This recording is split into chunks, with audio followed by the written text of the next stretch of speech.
కన్నులలోన కలలన్నీ కాటుకనై చదివేనా చిన్ని నవ్వు చాలే నంగ నాచికునా ముల్లో కాలు మింగే మూతి ముడుపు దానా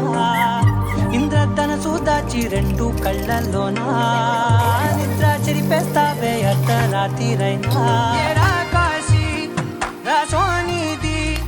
ఏ గడియల్లో పుట్టావేనైనా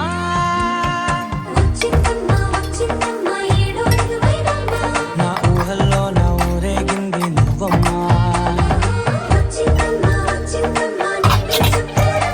నా బ్రహ్మచర్యం బాకీ చెరిపేసిందమ్మా